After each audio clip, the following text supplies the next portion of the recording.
Hello po mga kabayan, magandang araw po. Sa video po na to, ay pupunta po kami sa Debodo. Isa po ito sa pinakamalayong pupuntahan ko mula nung sinimulan ko ang pagbisikleta. Ito po ay may layo, 30 kilometers mula sa bahay, papunta po doon sa destination na pupuntahan. Sa mga hindi pa po nakapag-follow sa Facebook page natin, Boss Bato in South Korea, pakipindot lang po sa itaas ang follow button. Sa lahat po ng ating mga kababayan, mga katsinggo na nandito ngayon sa South Korea, kung nagbabalak pa lang po kayong bumili ng bisikleta, ito lang po yung advice ko po sa inyo.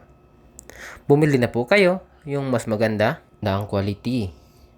Kasi nga po dito sa South Korea, kung gusto nyo po mag-rides, road bike na po ang bilhin nyo or yung mountain bike. Pero sa akin, mas preferred ko yung mountain bike kasi kahit saan po siya pwede.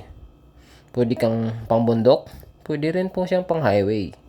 Mga kabayan, mga katsinggo, kung ikaw po'y malapit dito sa Ansan City, Ansansi or Sehongsi, Gyeonggi-do, sumama ka na sa amin. Mas maganda kung marami, mas masaya.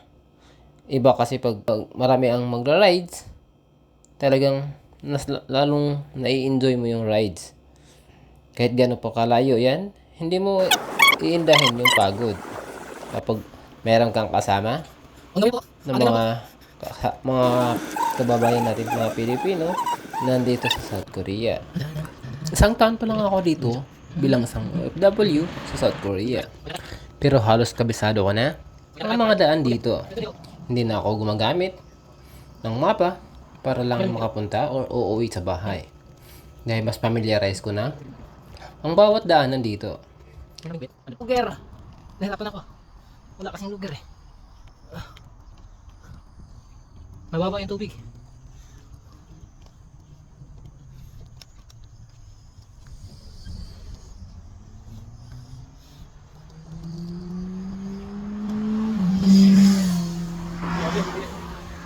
Mabilis sa sasakyan dito. Dahil sobrang bilis ng sasakyan, nahirapan ako tumawid sa kabila. Sa lahat po ng mga bikers na OFW dito sa South Korea, palagi po tayong mag-iingat. Hindi po natin alam ang aksidente. Kaya bago tayo umalis, ugaliin po natin magdasal at humingi ng proteksyon sa itaas. Kasi nga po para makaiwas tayo sa mga anumang aksidente na maaaring kahinat na natin habang tayo nagmamaniho. Kaya pagka ganyan po kaganda ng bike lane, huwag po tayong pakampante kasi hindi lang po tayo yung mga dumadaan dito. Yo, what's up, Kaya man? mas maigi pa rin mag-iingat. Tagal nila, man. O baka nauna na sila sa akin.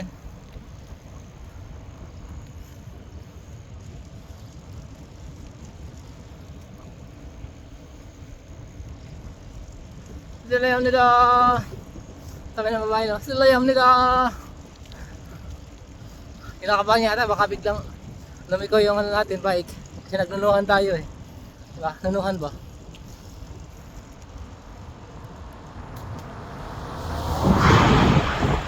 Sabi niya, sala yung nila. Annyeonghaseyo. Annyeonghaseyo mga katinggo. Long ride tayo ulit.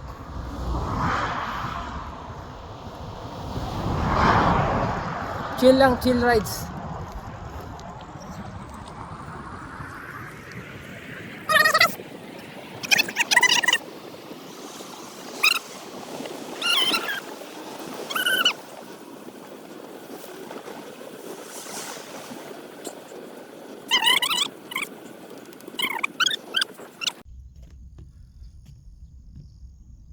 So dito ko naaantiin yung kasamahan ko para sabay-sabay na kaming pupunta doon sa Debodo.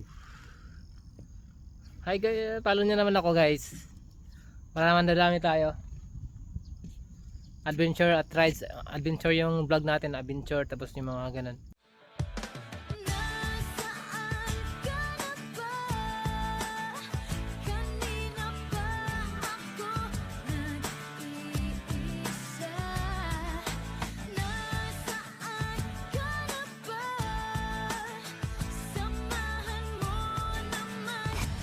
괜찮아. 괜찮아요. 괜찮아.